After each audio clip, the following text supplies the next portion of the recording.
Good morning.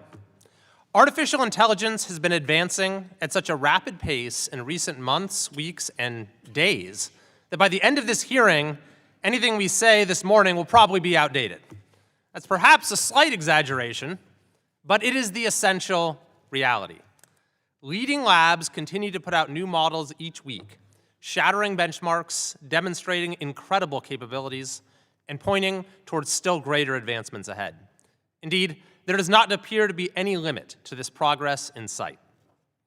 This rapid acceleration towards the future has brought a host of anxieties, not least of which is geopolitical. At this moment, America holds a clear but precarious AI advantage. There are also concerns related to jobs, privacy, safety, control, and more broadly, a sense of uncertainty about the social changes that coming breakthroughs will herald and what our world will look like for the next generation. As understandable and important as these concerns are, the bigger picture is one of opportunity and a truly limitless sense of possibility. Even with the state of the art as it now exists, let alone what it will be next week, next year, or a decade from now, we suddenly have tools to address many long-standing challenges in new and powerful ways. Education is one very clear example of that. I'm a former high school teacher, and I believe one of the greatest failings in our country's modern history is the way millions of kids have been deprived of a decent education. Our school system has shameful achievement gaps, nowhere more so than in my home state of California. Owing to the neighborhood they were born into, far too many young people in this country are not receiving the education they deserve and are robbed of the opportunities that a quality education provides. Meanwhile, the educational attainment of the country as a whole has been on a sharp decline. AI can change that. It has the potential to give every child in America a richer educational experience than any child in America had just a few years ago. It can give every teacher in America a greater ability to reach students than any teacher did in the past. It can empower parents to follow their child's progress and guide it accordingly. For a glimpse of this potential, here's a short video.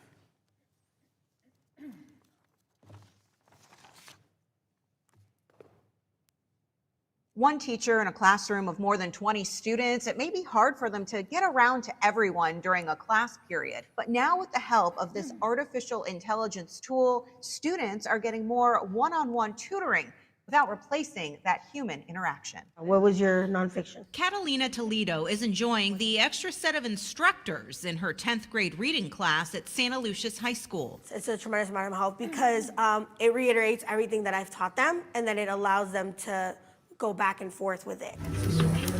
It is called Conmigo, an artificial intelligence-powered tool through Khan Academy. That's a supplemental, secure educational program the district was already using. It's the advancement of technology, guys.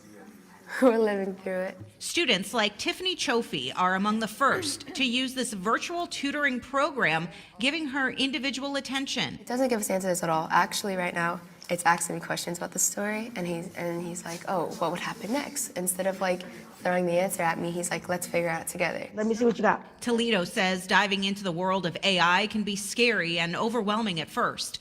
She doesn't worry about a computer taking her job, but knows it's part of the future, so better to use it in a controlled environment. The kids are going to utilize the things that are out there, so I feel like if they're able to utilize it with us, then it's better because we can monitor it. She says it can also give students more confidence who may not feel comfortable raising their hand in class. It helps answer like different questions that I'm like concerned about, and like if I'm like worrying about how to spell a certain thing or how to do a certain thing, it'll answer it right away instead of having to wait for your teacher when they're busy with other students.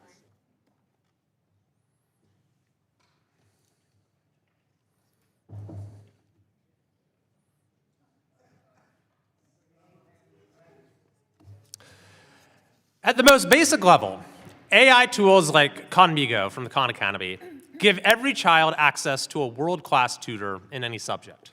This is no small matter.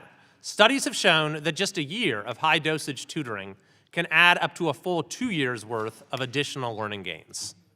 Yet, this is a very special kind of tutor, one that's available any time of the day for unlimited amounts of time and that can't be stumped by any question. It's a tutor that is thoroughly familiar with a student's strengths and weaknesses and baseline knowledge, enabling personalized instruction that compels critical thinking without giving away answers. Perhaps best of all, this tutor is low cost or free. For most of history, access to this kind of personalized instruction would have been completely unthinkable. Yet AI has made it commonplace. These tools can customize the learning experience for each student, adapting their content, pace, and learning style to the student's performance and preferences. They can also bring learning to life in new and dynamic ways, learning physics from Albert Einstein, or engaging in a dialogue with a fictional character when studying a work of literature. We're already seeing AI widely adopted by students in limited ways. Nearly 50% of K-12 students use ChatGPT at least weekly. Of the students who use AI, 35% frequently use it to summarize information, 32% to generate ideas for assignments, and 26% to get initial feedback on their work. So the question is not whether students will use AI, that's already happening. Rather, the question is how schools can support students in using AI responsibly and in unlocking its full potential to advance student achievement. And it's not just students who stand to benefit.